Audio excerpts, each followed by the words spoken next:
Boa tarde, meus irmãos, a graça e a paz de nosso Senhor Jesus Cristo seja com você hoje e sempre.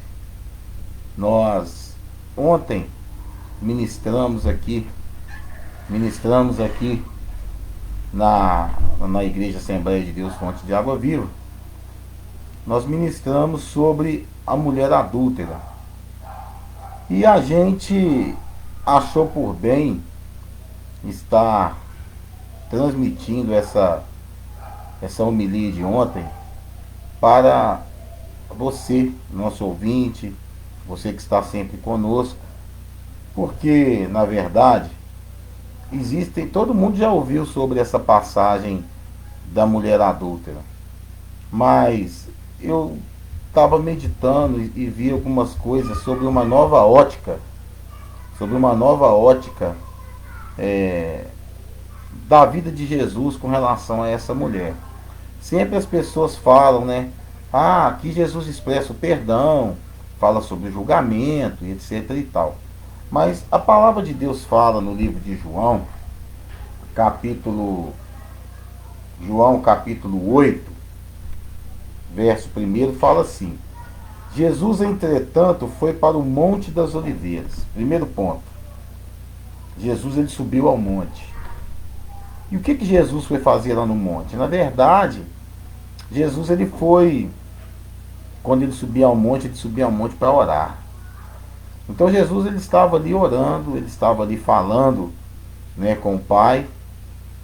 E quando ele desce, a palavra de Deus fala que já era de madrugada. Madrugada voltou novamente para o templo. Então Jesus ele estava no monte e quando ele desce durante a madrugada, ele vai direto para o templo. E mais embaixo nós podemos ver que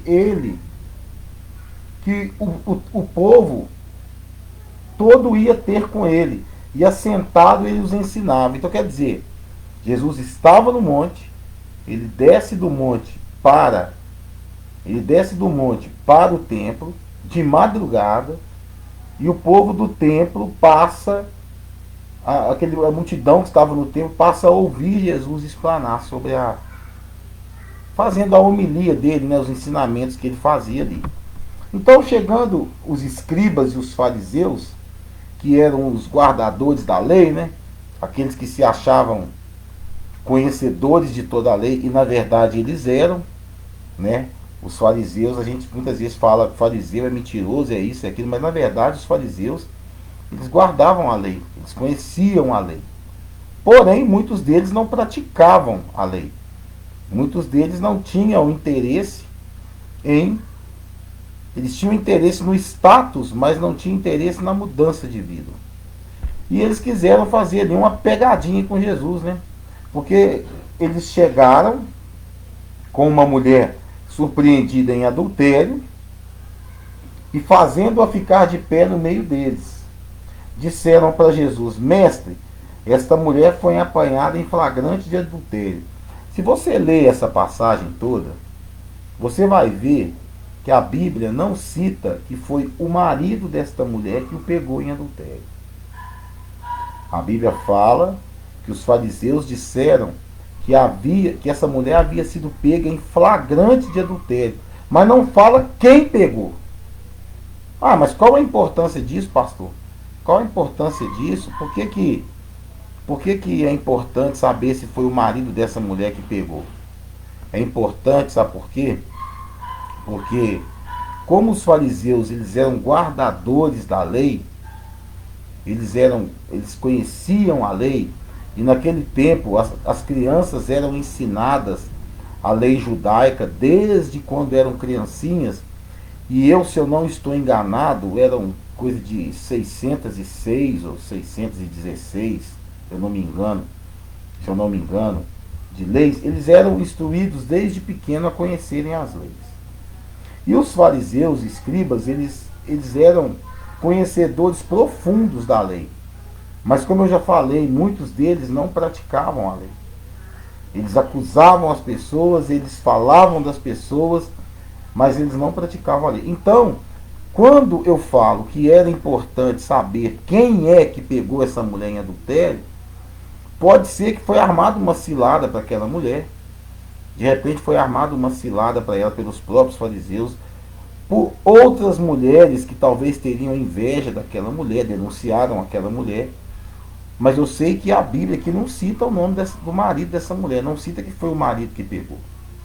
E como a mulher naquela época era tão discriminada, tão detonada, tão cheia de situações que se apresentavam a ela naquela época, que a gente presume que quando essa mulher chegou, né, e foi lançada ali próxima a Jesus, ela já estava machucada, ela já estava constrangida, eles já tinham batido nessa mulher, né?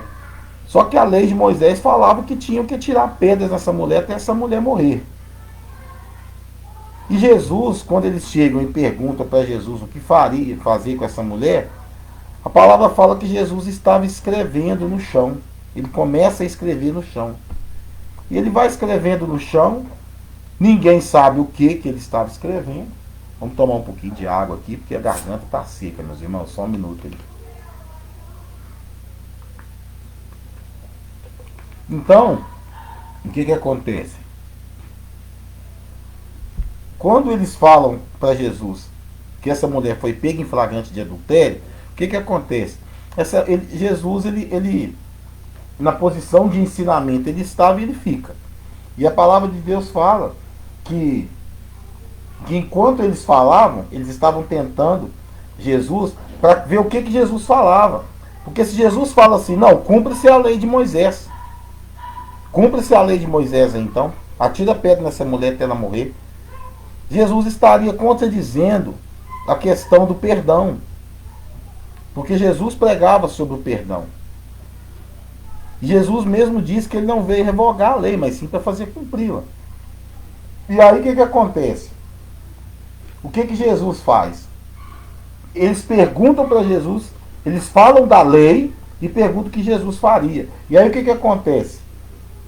Jesus pega, e eles falavam isso para tentar fazer uma pegadinha com Jesus, para fazer Jesus passar por uma pegadinha ali. Mas aí o que Jesus faz? Jesus fica calado. No primeiro momento, Jesus fica calado. Mas como eles começaram a insistir demais naquilo, Jesus pegou e se agachou e começou a escrever. Começou a escrever na terra. Escrevendo. E ele pega e solta uma pérola, né? Ele diz o seguinte: aquele que não tiver pecado, que atire a primeira pedra. Nesse momento, eu com as minhas conjecturas, eu começo a pensar o seguinte: aquelas pessoas que estavam ali, elas devem ter começado a olhar para dentro de si mesmo. Eu acho que começou a passar um filme na cabeça daquelas pessoas, a fim de que fosse lembrada aquelas pessoas que elas também eram pecadoras. E aí um começou a lembrar que era ladrão, o outro começou a lembrar que também era adúltero, o outro começou a lembrar que ele era prostituto, o outro começou a lembrar que ele defraudava as pessoas, e por aí vai. E como eles veem, eles não conseguem olhar para si, nem mesmo os fariseus, e nem mesmo os fariseus, e nem mesmo os escribas, o que acontece? Eles vão se retirando um a um. Eles vão indo embora, vai saindo dos mais velhos até os mais novos, e ninguém atira nenhuma pedra naquela mulher. Porém, quando Jesus olha para aquela mulher, porque Jesus não olhou para a multidão que foi embora, Jesus olhou para aquela mulher e perguntou: mulher, onde estão os seus acusadores? E aquela mulher responde para Jesus o seguinte, né? Aqui na palavra de Deus fala: onde estão os seus acusadores? Ninguém te condenou? A mulher responde: ninguém. Ela respondeu: ninguém, Senhor. Então lhe disse Jesus: nem eu tampouco te condeno, vai e não peques mais. Então, quando acontece essa situação, que Jesus continua escrevendo ali no chão, ele pergunta para aquela mulher: mulher, cadê os seus acusadores? Cadê aqueles que vieram aqui para poder falar isso e isso de você, te acusar e tal?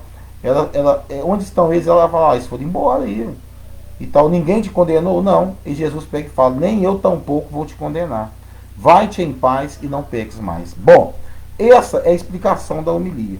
Agora, tem alguns detalhes que eu acho importante a gente frisar. Primeiro, o fato de Jesus estar no monte. Ele estava ali se revestindo de mais autoridade, mais poder e mais unção e mais comunhão com o Pai. Segundo, Jesus volta para o templo de madrugada. Então ele voltando para o templo de madrugada e aquela multidão já o esperando ali para que ele pregasse o evangelho, para que ele falasse, desse os seus ensinamentos. O que nós entendemos? Que quando nós estamos cheios da unção e pregamos a palavra de Deus, pregamos a palavra do Senhor com equidade, com benignidade, pregamos a palavra do Senhor com amor, o que acontece? A palavra, as pessoas são atraídas pela palavra de Deus. Elas são atraídas por essa palavra. E sendo atraídas por essa palavra, cabe a nós falarmos simplesmente a verdade. Cabe a nós dizermos simplesmente aquilo que o Senhor deseja.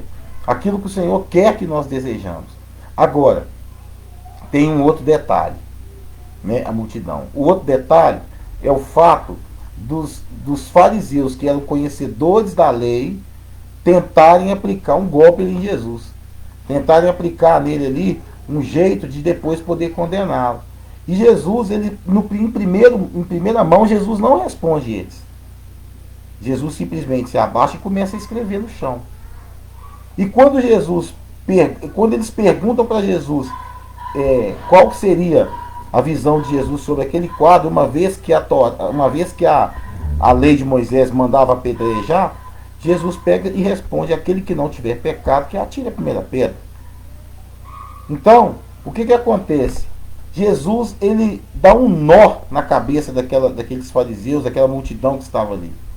Porque quando Jesus estava pregando o evangelho, e chegaram esses fariseus, eu creio, eu percebo isso, que um pouco daquela multidão que estava com Jesus, eles queriam apedrejar aquela mulher.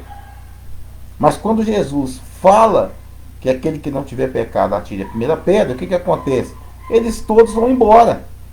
Porque eles começam a perceber que eles estão podres no pecado.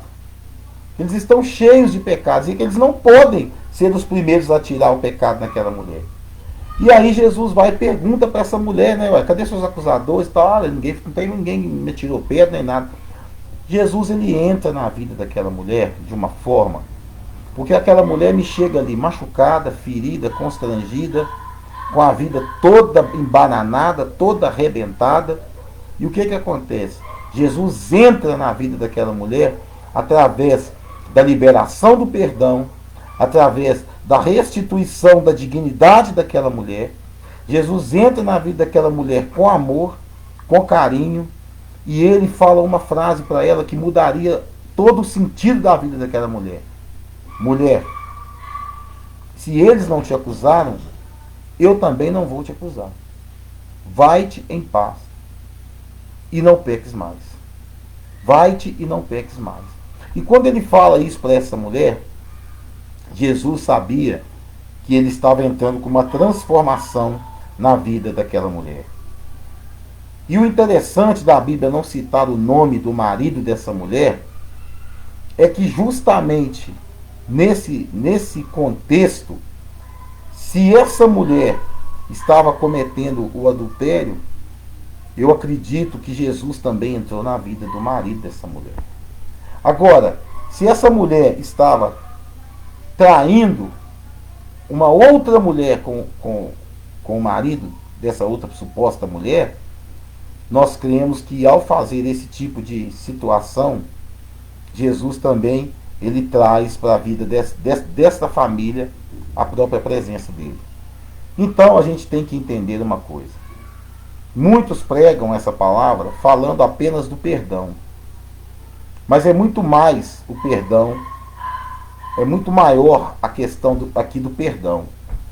É uma coisa muito maior. Perdão é excelente, é bom demais.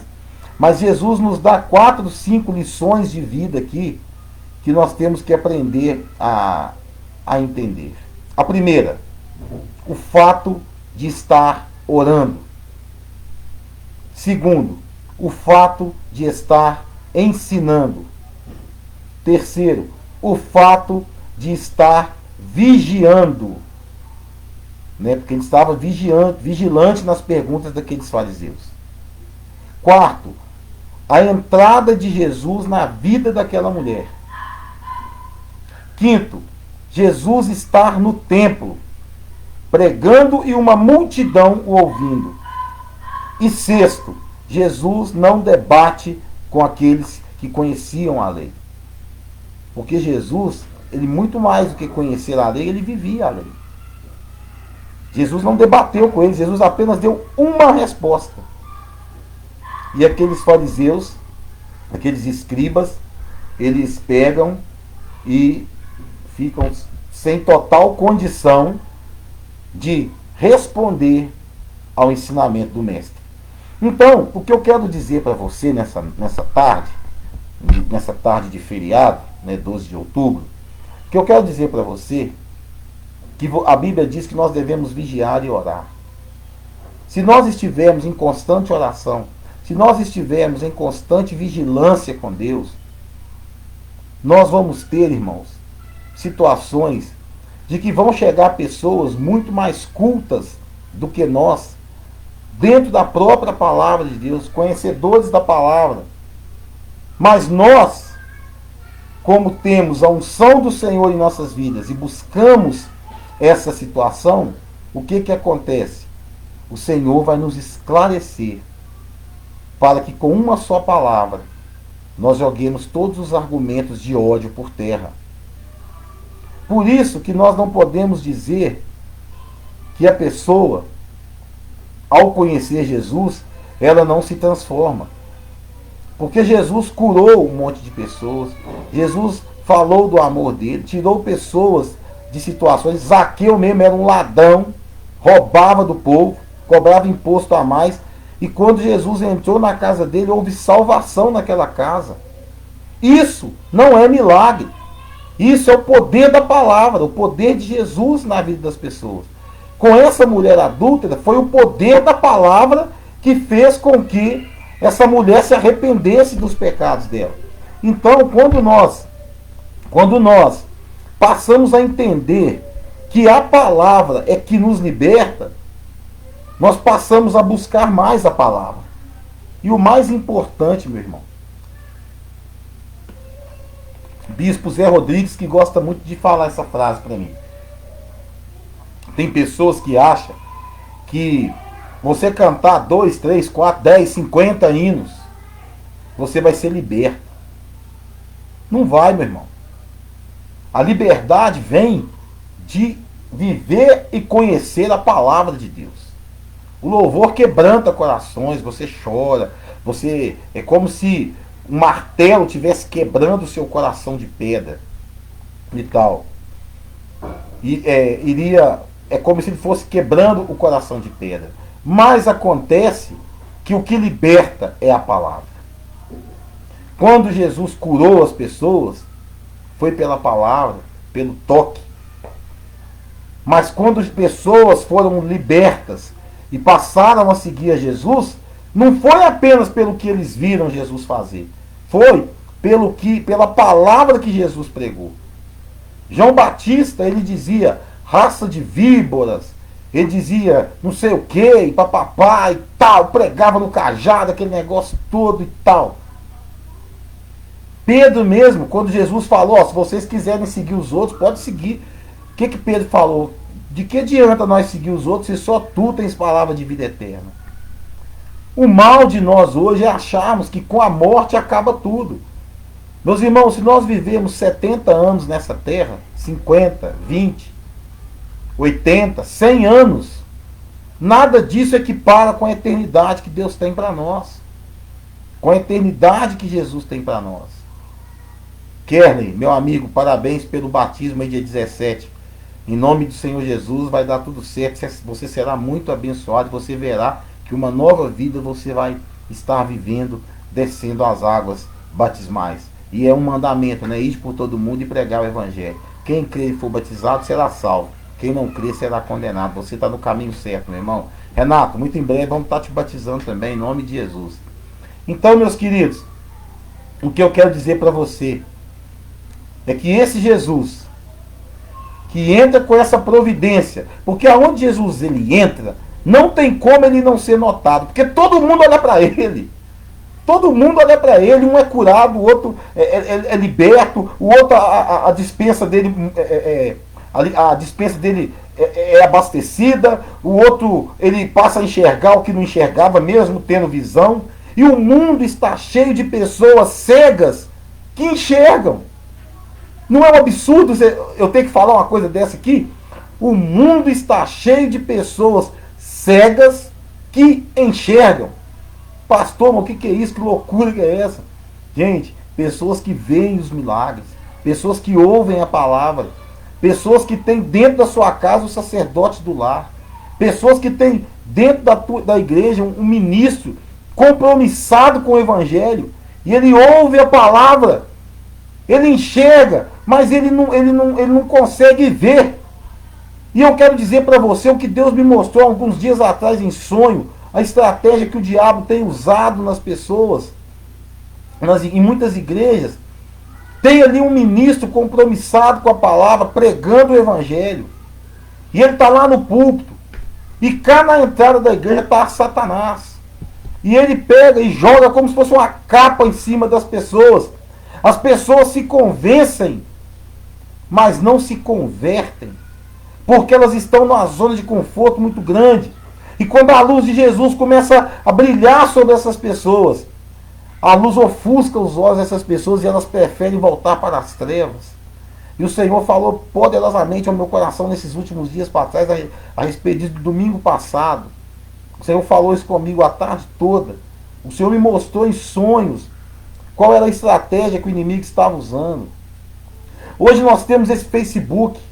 Eu tenho na minha lista de transmissão aqui 4.000 e tantos amigos aqui no Facebook. Eu sei que tem pessoas que assistem depois as lives, etc e tal, a gente sabe disso. Essa palavra mesmo depois vai estar lá no YouTube. Mas raciocina comigo. Tem pessoas que ouvem a ministração. Elas amam ouvir a gente pregando. Elas falam, ligam para a gente, nossa pastor, que palavra bacana que o senhor entregou, de Deus e tal, beleza. Mas a pessoa, ela ouve e gosta, mas ela não escuta. Ou melhor, ela escuta e gosta, mas ela não ouve. E aí, tem alguns que estão dentro da casa do Senhor que estão desse jeito. Eles escutam, mas não ouvem. Por quê? Porque estão encantados pelo poder deste mundo. Estão encantados pelo poder de Satanás nesse mundo. E ela acha que uma das coisas que Deus tem que fazer na vida dela, para que ela possa gritar aos quatro cantos que Jesus é o Senhor, é a questão da prosperidade. Ela acha que a pessoa acha que ela tem que ter um carro do ano, uma casa bonita, que só assim que Deus abençoa. Meu amigo, tudo isso a terra vai carcomer, vai ficar por aí. Tudo isso vai ficar perdido aqui nesse mundo. Entendeu? Então, se você está preocupado com carro, com moto, com status, saiba, meu irmão, que no dia que Jesus voltar, até a roupa que você usa vai ficar para trás. Porque nem essa roupa que nós usamos aqui, ela pode entrar no céu. Mas por quê? Porque o céu é um reino espiritual, meus irmãos. O céu não é um reino material. Eu sempre gosto de falar isso, né? Quando o Senhor deu a visão a João do Apocalipse, e lá fala, né, que no céu existia ruas de ouro, mar de cristal, aquele negócio todo. Gente, o que João relatou foi aquilo que o conhecimento da mente dele tinha. O ouro era o metal mais precioso da face da terra. Mas lá no céu, eu acredito que tem coisa muito melhor do que ouro. E o ouro é algo mineral e o céu é espiritual. Então, meus irmãos, o que João relatou aqui, ele relatou porque ele tinha essas palavras para relatar. Mas lá no céu tem coisa muito melhor do que ouro, tem coisa muito melhor do que jaspe, tem coisa muito melhor do que rio de cristal. Lá tem o rio da vida, meus irmãos. Lá, tudo é espiritual. Da mesma forma que a alma que for condenada ao inferno vai viver vai queimar num lago que arde com enxofre por toda a eternidade. Aquela mulher adúltera, quando a vida dessa mulher foi mudada, ela com certeza ela conheceu algo muito maior do que o prazer sexual. Essa mulher conheceu a salvação em Cristo Jesus. Palavras que entraram dentro do coração daquela mulher. Aquela mulher viu que ela não estava sendo mais perseguida e que o mestre, que o filho do homem, que o próprio Filho de Deus, ele não ousou condená-la.